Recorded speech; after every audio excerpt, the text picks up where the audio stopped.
Hi friends, welcome to Q&A episode number 164. Every Sunday మన ఛానల్లో Q&A episode జరుగుతుంది కదా. లాస్ట్ సండే Q&A వీడియోలు ఏదైతే మీరు కామెంట్స్ చేశారో వాటిలో కొన్ని ఇంట్రెస్టింగ్ కామెంట్స్ని పిక్ చేశాను. అలాగే నా ఫేవరెట్ మోటార్ సైకిల్స్ మీద ఒక వీడియో చేశాను కదా, దాంట్లో కూడా ఒక 2 కామెంట్స్ అయితే చూశాను. అందులో ఫస్ట్ కామెంట్ మహేంద్ర చేశారనమాట. ట్రయంఫ్ స్పీడ్ 400 ఎందుకు చెప్పలేదన్నా అని చెప్పేసి. నా ఫేవరెట్ 400cc లిస్ట్లో ట్రయంఫ్ స్పీడ్ 400 అయితే లేదు. ఎందుకంటే దానికన్నా మీకు మంచి స్పెసిఫికేషన్స్తో మంచి ఎలక్ట్రానిక్స్తో కొంచెం పెర్ఫార్మెన్స్ ఎక్కువ ఉన్న వెహికల్ అయితే డ్యూక్ 390 అయితే ఉంది. నాకు అదైతే నచ్చింది కాబట్టి నేను నా దగ్గర 3,50,000 రూపీస్ ఉంటే అది పర్చేస్ చేస్తానని చెప్పాను. బట్ ఇది ఇంకా మీకు 3 lakhsలోనే వచ్చేస్తుంది. 50,000 రూపీస్ మీరు సేవ్ చేసుకోవచ్చు అనమాట. KTMకి మంచి కాంపిటీషన్ అయితే ఇస్తుంది. ఫిట్ అండ్ ఫినిషింగ్ కూడా బాగుంటుంది కాబట్టి మీరు ఇది కూడా కన్సిడర్ చేసుకోవచ్చు. నాకైతే అంత అమౌంట్ పెడతాం కాబట్టి టాప్ నాచ్ ఫీచర్స్ ఉండాలి కాబట్టి నేను అది చూస్ చేసుకున్నాను. అందుకే ఇది చెప్పలేదు. దాని తర్వాత 2-wheeler lover 46 అయితే కామెంట్ చేశారు. అన్నయ్య what about H2 and H2R. నేను రీసెంట్గా పెట్టిన వీడియోలో నా ఫేవరెట్ వెహికల్స్ లిస్ట్లో 1000cc మనకి H2R అయితే లేవన్నమాట. ఎందుకంటే ఇవి చాలా ఎక్స్పెన్సివ్ అయితే ఉంటాయి, అలాగే చాలా ఎక్స్పీరియన్స్ అయితే ఉండాలన్నమాట ఈ వెహికల్స్ రైడ్ చేయాలంటే. ఈ వెహికల్స్ కొనుక్కునే బదులు S1000RR ఒకటి, Yamaha R1, ZX10R ఇవైతే కొనుక్కోవచ్చు. అలాగే మెయింటెనెన్స్ కూడా కొంచెం తక్కువనే అయిపోయింది H2Rతో కంపేర్ చేసుకుంటే. ఈ H2R అనేది రోడ్ లీగల్ కూడా కాదనమాట, ట్రాక్లోనే రైడ్ చేయాలి. H2 అనేది రోడ్ లీగలే.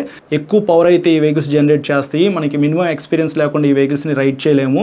ఏ వెహికల్స్ అయినా సరే మీరు 200cc, 300, 400, 600, 900, 1000cc ఇట్లా ఎక్స్పీరియన్స్ ప్రకారంగా మీరు వెళ్ళండి. అంతేగాని డైరెక్ట్గా పెద్ద వెహికల్ కొని ఎక్స్పీరియన్స్ లేకపోతే మాత్రం మీకు ఏదైనా యాక్సిడెంట్ అయితే మళ్ళీ చాలా ప్రాబ్లం అయితే అవుతుంది కదా.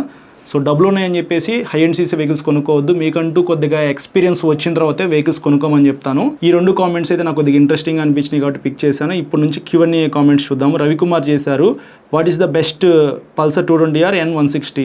బ్రో, పల్సర్ 220F అనేది కొంచెం ప్రైస్ అయితే ఎక్కువైపోయింది అనమాట. నియర్లీ 1,80,000 రూపీస్ మధ్యలో అమ్ముతూ ఉన్నారు. 220cc ఆయిల్ కూల్డ్ ఇంజిన్కి ఆ వెహికల్లో ఉన్న ఫీచర్స్కి అంత ప్రైస్ అయితే వేస్ట్ అని చెప్తాను నేను. ఆ వెహికల్ పెట్టే డబ్బులతో N160 మీరు కొనుక్కోవచ్చు. అని ఇట్లా అప్సైడ్ డౌన్ సస్పెన్షన్ అయితే ఉండిద్ది. క్లచ్ కూడా చాలా స్మూత్ అయితే ఉండిద్ది. LED హెడ్లైట్, మీకు సిగ్నల్ లైట్స్ కూడా LEDతో లభిస్తూ ఉన్నాయి. చాలా బాగుంది బ్రో. నేను రైడ్ చేసినప్పుడు నాకు బెస్ట్ వెహికల్ అయితే అనిపించింది N160 అనేది. మీ దగ్గర డబ్బులు ఉంటే మాత్రం 220Fని స్కిప్ చేసేసి N160 కొనుక్కోవచ్చు. లేదు పల్సర్ 220F లవర్స్ ఎవరైతే ఉంటారో వాళ్ళైతే బ్లైండ్గా కొనేసేసుకోవచ్చు. ఆ వెహికల్ మీకు ఇష్టం కాబట్టి ఇష్టమైందే కొనుక్కోండి. మీరు ఇష్టం లేకుండా N160 కొనుక్కోవద్దు. కానీ వాల్యూ ఫర్ మనీ, అలాగే నేను పెట్టే డబ్బులకి మంచి ఫీచర్స్ ఉన్నాయా లేదా అనే దాని ప్రకారంగా మీరు చూసుకున్నట్లయితే N160 ఖచ్చితంగా మీకు న్యాయం చేసిద్ది 220Fతో కంపేర్ చేసుకుంటే. నెక్స్ట్ KCS గేమింగ్ అయితే కామెంట్ చేశారు, హాయ్ అన్న, ఒక బైక్ కొన్న తర్వాత వేరే స్టేట్లో షోరూంలో మనము సర్వీసింగ్ చేయించుకోవచ్చా అని చెప్పేసి. ఫర్ ఎగ్జాంపుల్ మీరు విజయవాడలో బజాజ్ పల్సర్ 150 పర్చేస్ చేశారనుకుందాం. సేల్స్లో మీరు కొనుక్కుంటారనమాట. సర్వీసింగ్ అనేది మీరు తర్వాత చేయించుకుంటారు కదా. సేల్స్కి సర్వీసింగ్కి అసలు సంబంధమే లేదనమాట. మీరు బెంగళూరు ఆ వెహికల్ తీసుకెళ్ళి అక్కడ మీరు బజాజ్ షోరూమ్కి వెళ్ళి సర్వీస్ సెంటర్లోకి డైరెక్ట్గా వెళ్ళిపోవచ్చు. ఈ వెహికల్ ఎక్కడ కొన్నారు, ఎప్పుడు కొన్నారు, ఇవన్నీ వాళ్ళు అడగరు అనమాట. సార్ మీ వెహికల్కి ఏం ప్రాబ్లమ్స్ ఉన్నాయని అడుగుతారు. నాది ఫస్ట్ సర్వీస్ అండి, ఇంజనీర్ మార్చండి, చైన్ కొంచెం లూజ్గా ఉంది, చైన్ టైట్ చేయండి, అలాగే మీకు సో ప్రాబ్లమ్స్ ఏమైనా ఉంటే వాళ్ళకి చెప్పండి సర్వీస్ అడ్వైజర్కి. వాళ్ళు మొత్తం క్లియర్గా రాసుకుంటారు. దాని తర్వాత మెకానిక్కి పలానా ప్రాబ్లమ్స్ ఉన్నాయి కాబట్టి సార్ట్అవుట్ చేయండి అని చెప్తారనమాట. ఈవినింగ్ తర్వాత మీకు కాల్ వస్తుంది, మీరు వెళ్తారు, వెహికల్ తీసుకుంటారు, ఒక రైడ్ చేస్తారు. ఓకే, ప్రాబ్లం అంతా సాల్వ్ అయింది అని అనుకుంటే మీరు అమౌంట్ పే చేసి వెహికల్ తీసుకెళ్తారనమాట. సో ఇట్లా మీరు ఏ వెహికల్ పర్చేస్ చేసినా సరే ఆల్ ఓవర్ ఇండియాలో ఎక్కడైనా సర్వీసింగ్ చేయించుకోవచ్చు. నెక్స్ట్ రాము అయితే కామెంట్ చేశారు, how to increase NS 200 seat height 815mm to 830mm because I am 6 feet height. Bro, మీరు హైట్ ఎక్కువ ఉన్నారు కాబట్టి ప్రాబ్లం అయితే ఏమీ లేదు. మీ ఏరియాలో ఎవరైతే సీట్లు కుట్టే వాళ్ళు ఉంటారో, అంటే వెహికల్ పర్చేస్ చేసిన తర్వాత ఆఫ్టర్ మార్కెట్ సీట్లు అయితే వేయించుకుంటారు కదా, ఆ షాప్కి అయితే వెళ్ళండి. వాళ్ళకి చెప్పండి నాకు ఈ వెహికల్కి సంబంధించిన సీట్ అనేది కొద్దిగా హైట్ పెరగాలి అని చెప్పేసి. వాళ్ళు సింపుల్గా సీట్ కవర్లు రిమూవ్ చేసి స్పాంజ్ పెట్టి మళ్ళీ నీట్గా అయితే సీటు కుట్టిస్తారనమాట. అప్పుడు మీకు ఎంతో కొంత సీట్ హైట్ అయితే పెరిగిద్ది. నెక్స్ట్ దిలీప్ కుమార్ అయితే కామెంట్ చేశారు, బ్రో బైక్ హీట్గా ఉన్నప్పుడు బైక్ కవర్ వేయడం మంచిదా లేకపోతే కూల్గా అయిన తర్వాత వేస్తే మంచిదా చెప్పండి. ఎందుకంటే హీట్గా ఉన్నప్పుడు కవర్ వేస్తే పెయింట్ పోతుంది అని చెప్పేసి కామెంట్ చేశారు. బ్రో సింపుల్గా చెప్పాలంటే ఒక అట్లు పెండం మీద మనం చేయి పెట్టామనుకోండి, ఖచ్చితంగా మనకి చేయి అయితే కాలిద్ది కదా. సో అట్లాంటి ప్రాబ్లం ఉండకూడదు అని అనుకుంటే ఖచ్చితంగా అది మొత్తం కూల్ అయిన తర్వాతే మనం చేయి పెట్టినా ఏం కాదనమాట. సో ఇది అంతే.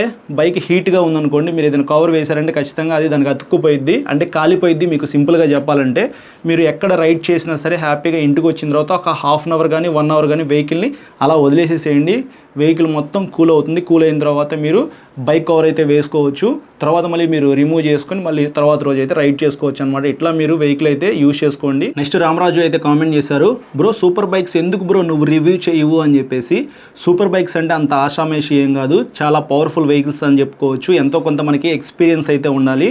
నేను ఎప్పుడు కూడా 650cc పైన ఉన్న వెహికల్స్ అయితే రైడ్ చేయలేదు. అది కూడా 50-55 PS పవర్ కన్నా ఎక్కువ వెళ్ళలేదన్నమాట. రీసెంట్గా నేను GT 650 రైడ్ చేశాను. అది చాలా బరువు అయితే ఉండిద్ది. అంత పవర్ఫుల్ వెహికల్, అంత బరువు ఉన్నది మనం రైడ్ చేయాలంటే మనకి ఎంతో కొంత ఎక్స్పీరియన్స్ ఉండాలి. నాకున్న ఎక్స్పీరియన్స్ ప్రకారంగా దాన్ని నేను మేనేజ్ చేశాను.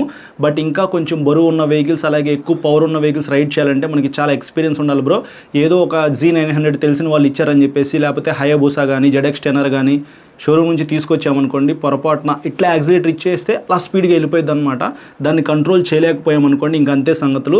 అందుకే నేను నాకంటూ కొద్దిగా ఎక్స్పీరియన్స్ వచ్చిన తర్వాత, నాకంటూ కొంతమంది సబ్స్క్రైబర్స్ని బిల్డ్ చేసుకున్న తర్వాత పెద్ద వెహికల్స్ రివ్యూ చేద్దామని చెప్పేసి నేను ప్రస్తుతానికి కంప్యూటర్ పర్పస్గా అందరికీ ఉపయోగపడే వెహికల్సే రివ్యూ చేస్తున్నాను. కానీ ఫ్యూచర్లో మన ఛానల్లో కూడా మీ అందరికీ అర్థమయ్యేలాగా సూపర్ బైక్లో ఏమేమి ఫీచర్స్ ఉంటాయి, దాన్ని ఎలా కంట్రోల్ చేయాలి, ఎంత స్పీడ్లో వెళ్ళాలి, ఇప్పుడిప్పుడే బైక్ నేర్చుకునే వాళ్ళు కూడా సూపర్ బైక్ రైడ్ చేయొచ్చా లేదనేది నేను రైడ్ చేసిన తర్వాత నాకు ఒక ఎక్స్పీరియన్స్ వచ్చిన తర్వాత మీ అందరికీ సింపుల్గా అర్థమయ్యేలాగా ఎక్స్ప్లెయిన్ చేస్తాను. మనం కూడా ఒక సూపర్ బైక్ కొంటాం బ్రో, మీరు అందరూ సబ్స్క్రైబ్ చేసుకుని సపోర్ట్ చేస్తే. నెక్స్ట్ మోటో క్యాప్టెన్ అయితే కామెంట్ చేశారు, హాయ్ అన్న నాకు ఒక డౌట్ ఉంది, 100cc లోపు ఉన్న బైక్స్కి గేర్స్ ఉంటే మొత్తం ముందుకి ఉంటాయి లేదా వెనక్కి ఉంటాయి, కానీ 200cc నుంచి బైక్స్కి 5 లేదా 6 గేర్స్ ఉంటాయి కదా, మరి వాటికి ఎందుకు ఒక గేర్ ముందుకి మిగతావన్నీ వెనక్కి ఉంటాయి చెప్పన్నా అని చెప్పేసి. సింపుల్ బ్రో, ఏ వెహికల్స్లో చూసుకున్నా సరే కామన్గా 1 గేర్ కిందకి మిగతావన్నీ పైకి అయితే ఉంటాయి అన్నమాట.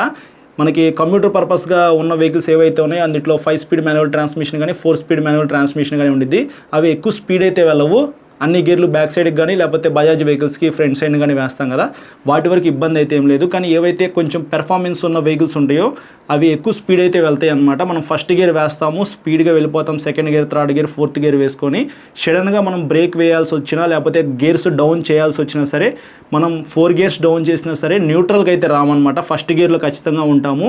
యాక్సిడెంట్ అవ్వకుండా మనకి చాలా వరకు హెల్ప్ అవుతుంది అనమాట. ఒకవేళ న్యూట్రల్ అయ్యామనుకోండి, మనం క్లచ్ మూసి న్యూట్రల్ చేసి మళ్ళీ క్లచ్ వదిలేసి ఇట్లా తిప్పామనుకోండి, వెహికల్ మూవ్ అవ్వదు, అప్పుడు బ్యాక్ సైడ్ ఎవరో ఒకరు వచ్చేసి గుద్దేస్తారనమాట. అందుకే న్యూట్రల్ అవ్వకుండా 4 గేర్స్ డౌన్ చేసినా సరే మనము క్లచ్ వదిలి మళ్ళీ ముందుకు వెళ్ళడానికి ఈజీగా ఉండేలాగా కంపెనీ వాళ్ళు డిజైన్ చేశారు. ఫైనల్గా నవీన్ అయితే కామెంట్ చేశారు, bro which is best hero ఎక్స్పల్స్ 210R KTM adventure 250 for daily commute. మీకు అడ్వెంచర్ 250 అనేది చాలా బాగుంది, బట్ కొంచెం ప్రైస్ ఎక్కువ. ఎక్స్పల్స్ 210తో కంపేర్ చేసుకుంటే పెర్ఫార్మెన్స్ కూడా కొంచెం ఎక్కువ అనమాట. కానీ డైలీ మీరు సిటీలో తిరగడానికి, అప్పుడప్పుడు అడ్వెంచర్ చేయడానికి అడ్వెంచర్ 250తో కంపేర్ చేసుకుంటే ఎక్స్పల్స్ 210 చాలా బాగుండిద్ది. ప్రైస్ తక్కువ, వెయిట్ తక్కువ, అలాగే మంచి మైలేజ్ ఇస్తుంది. పెర్ఫార్మెన్స్ కూడా కొంచెం పెంచారనమాట. నాకైతే లిటరల్లీ ఎక్స్పల్స్ 210 చాలా బాగా నచ్చింది. ఎవరైతే 250ccలో ఒక అడ్వెంచర్ వెహికల్ కొనుక్కోవాలనుకుంటున్నారో వాళ్ళైతే ఫస్ట్ ప్రిఫరెన్స్ కింద హీరో ఎక్స్పల్స్ 210 అయితే కొనుక్కోండి. ఏదైనా ప్రాబ్లమ్స్ వచ్చినా సరే మీరు హీరో షోరూమ్కి వెళ్ళారనుకోండి, వాళ్ళు ఖచ్చితంగా తక్కువ ప్రైస్లో మీకు ప్రాబ్లం అయితే రెక్టిఫై చేస్తారు. వారంటీ ఉండిద్ది, వారంటీలో మీరు క్లెయిమ్ చేసుకోవచ్చు.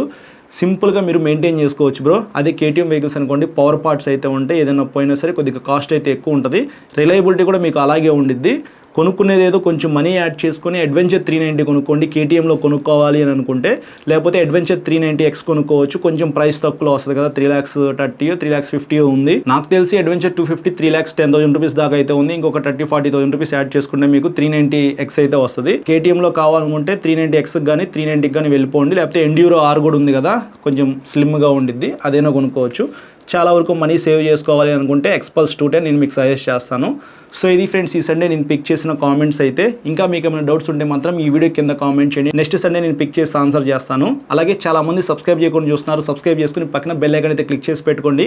నేను వీడియో పెట్టిన వెంటనే మీకు నోటిఫికేషన్ వస్తుంది. Thank you.